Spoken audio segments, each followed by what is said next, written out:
Hello guys, good morning. Sa kasalukuyan, ako'y nagre-repack ng aking bigas dahil naubusan na ako ng repack na bigas.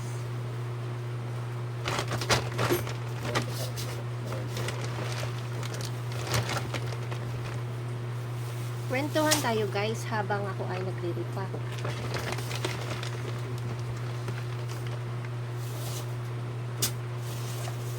Ang aming Bulkang Taal, ay naglalabas ng volcanic smog. Kaya ang daming apektado. Kahit yung mga estudyante, walang pasok. Ilang araw na silang walang pasok. Kaya ang volcanic smog ay malayo nang nararating. Kahit sa Metro Manila ay nakaabot ang smog. At yun ay hindi magandang maamoy natin kasi hindi siya nakakapagdulot siya ng paghirap ng paghinga, ubo, at marami pa. Kaya hindi rin ako namimili kasi natatakot akong lumabas. Napaka-ulop. Ang akala namin noon ay ulop, yun pala is volcanic smog na. At hindi magandang maamoy namin yon. Kaya medyo matumal kasi ang mga tao hindi masyadong lumalabas. Lalabas lang sila pag bibili. Hindi talaga ganun kalakas katulad ng dati. Kaya pray na lang po tayo, sana'y matapos na ang pagbuga ng volcanic smog ng aming Bulkang Taal. Dahil napakahirap. At habang ganyan ang sitwasyon, ay nagdesisyon akong hindi muna mamili at lumabas ng bahay. Puro pa-deliver na lang ako ngayon. Ngayon ay may delivery din akong darating. Yung order ko ulit sa grocery, at saka yung in-order kong Yakult sa nanay.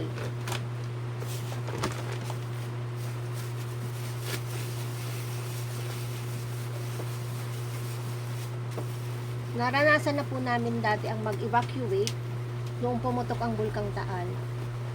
At napakahirap. Talagang walang income, walang trabaho lahat. Buti na lang may mga nagbibigay ng relief goods. At syempre may konti naman tayong ipon, meron tayong panggastos. Kami ay nag-evacuate, umalis kami dito sa amin ng 1 month. Wala kaming income. Kami ay palamunin. Palamunin kami nung mga panahong iyon at talagang napakahirap. Yan. Napakahirap po ng mga sitwasyon na iyon at sana naman ay wag nang maulit. Sana ay matapos na ang pagliligalig ng aming Bulkang Taal, mga kasari. Dahil napakahirap po sa balik tayo mga kasari at may bumili lamang. Nasa na nga ba tayo? Yon. Napakahirap pong mag-evacuate sa ibang lugar. At saka ang inaalala ko noon, kasi kapapamili ko lang ng mga panahong iyon nung pumutok ang bulkan. Ang dami kong stocks na itlog, mga frozen products, at mga paninda, dahil bigla-bigla naman ang pagputok ng Bulkang Taal. Kung bakit naman bigla na lang katanghalian tapat ay kita namin sa daan ay ang lakas ng buga ng usok. Kitang-kita namin diyan sa daan. At kaya pala yung nararanasan namin nung gabing iyon, talaga namang lindol, mayat-maya sunod sunod-sunod na lindol. At saka yung akala namin ay ulan na may kasamang kidlat, hindi pala yun doon sa ulan. Yun pala galing na sa bulkan, yung kidlatan na malakas at talaga namang parang umiilaw ng loob ng bahay. At yung sunod-sunod na pag-uga dahil lumilindol, mayat-maya, yun na pala yun.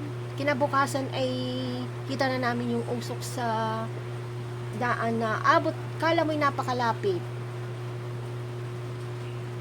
At tapos nag-announce na yung aming kapitan at lahat ng mga barangay officials na kami daw ay mag-evacuate na.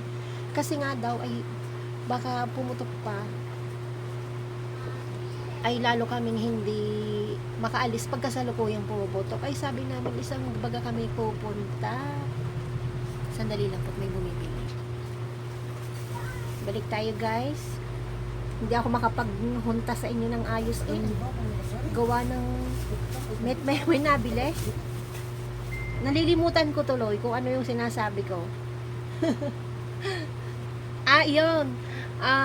Yun na nga, kami pina-evacuate at talaga namang halos isang buwan kaming wala dito. Naiwan ang aking mga pinamiling paninda. Buti na lang, talaga namang walang natirang tao dito. Talagang nag-alisan lahat dahil sa takot nga po. Ay after 1 month, kami awa ng Diyos ay bumaba na yung alert level ng Taal at kami pwede nang magsibalik. At talaga namang ang aking mga itlog na pinamiling bagong pamili na 5 tray ay talagang nasira. Buti na lang yung ibang hotdog at mga frozen products na aking pinamili ay aming binalikan at iniligay namin doon. Siya na naming inulam doon sa aming pinuntahan. Kaya malaking lugi ang nangyari noong mga panahong iyon. At awa ng Diyos naman ay unti-unting bumabalik na sa dati. Kaso, nagkakagarni na naman, nagbubuga na naman ng volcanic smog ang Taal. Kaya, bumabalik tuloy ang mga panahong siya'y pumutok at sana naman ay wag na at napakahirap. Kaya, pray for us mga kasari, mga kapwa katindero, napakahirap. Pag ikaw ay pinagdadaanan ng garne,